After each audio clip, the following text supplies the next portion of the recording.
The Garden at Sainte Adresse is a painting by the French Impressionist painter Claude Monet.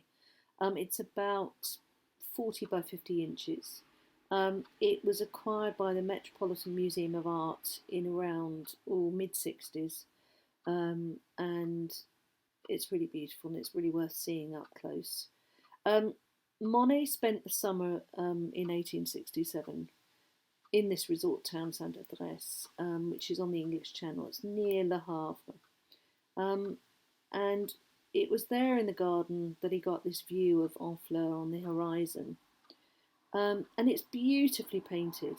We think the models were probably Monet's father, Adolphe, is in the bottom right hand side with the Panama hat. Monet's cousin, Jeanne Marguerite Lecadre, is at the fence or wall. And Dr. Adolphe Lecadre, her father, is next to her. And we think Sophie, Jeanne Marguerite's sister, is the woman with her back to us with the parasol. So this is a very personal picture because Monet has put his family in the painting. And so, of course, immediately it becomes a personal painting. But there's a lot going on in this painting because seemingly at the beginning it looks like a fairly pleasant scene. But in fact, Monet was very upset with his father. There was a lot of tension because the father and the family disapproved of Monet's relationship with his companion and then his wife-to-be, Camille Dancier. She was in fact pregnant when this painting was painted. When Monet's father discovered Camille was pregnant, he cut Monet's allowance instantly. And so Monet had to return to Saint Adresse with his cap in hand, basically, and try and make peace and appease his father. One doesn't, we don't know whether Monet actually was thinking of ending the relationship or whether he was just trying to make his father think that. We wonder then, with this viewpoint that we have of this painting, which is like we're looking down on them from the first floor window, does that mean that it is Monet and Camille looking down on this family scene? They don't want to be a part of it. The chairs are empty next to the father. Are they supposed to be there as well? There is some conjecture that that's what this might be saying. It's like Monet and Camille, Claude and Camille, are looking down on this scene and do not want to be part of it. There's a sort of stiffness to this scene. It's not really as relaxed as initially you think. This painting is very much influenced by Monet's fascination and love of Japanese woodblock prints. If you look at the three bands in the composition, we've got the sky, the sea and the land, very, very clearly marked out. It's very much like the Hokusai 500 Rakan Temple print, which is still today actually at Monet's house in Giverny.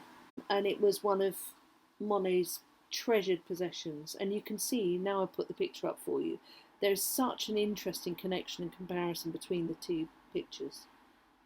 We can see an interesting sort of composition also in the sense that there are three sails on the boat directly behind the father and daughter with their backs to the view. And what that does, what Monet's doing, we think, by adding that three-sailed boat directly behind two people, is that he's giving us a need for symmetry that's not there. So that third element of the sail is not represented by a third person in that group. And then, of course, we have Adolphe's, the chair next to Adolphe, the father, is empty. So there are people missing in this scene, which once again we're assuming is Monet and Claude and Camille. Although it doesn't seem it to us, it would have been at the time fairly revolutionary the way he had composed this painting. In a way, people have thought that because Monet was so good at depicting light on water, that was what interested him. So therefore he made the sea a bigger part than he maybe needed to, because he was enjoying and taking pleasure from the painting of light on water. In fact, in reality, the sea would have been set a lot further back. I mean, it's an impossibility that the sea would be that close to that wall. It would just be gushing in and drowning everyone in the picture. The painting was done in 1867, which is a time when France was undergoing such significant change. The Industrial Revolution, like in other parts of the world, of course, was transforming everyone's way of life. All of those ships with the sort of polluting smoke, steam and smoke coming out of them, and they're all ferrying around and shipping all of the goods that are coming from different countries, and the machinery and everything that's going on industrially as these people are enjoying what seems like a pleasant afternoon together. Um, this painting was exhibited in, I think it was 1868, to very mixed reviews. Some people just thought it was really not a very good painting, and other people thought it was rather beautiful but couldn't quite get domesticity of it in a way. At the end of 1867, which was the end of this summer that he'd spent in an uptight family feeling tension, he was briefly back in Paris, staying with Camille and his baby Jean in a little room in an apartment block. And then he's living with them full time, but he had to keep it secret from his family because they wanted him to abandon the mother, but he didn't want to. So that makes me think, wow, what a fantastic person Monet must have been. And Camille's family blessed the union with a tiny dowry, and Monet's father and aunt did not attend.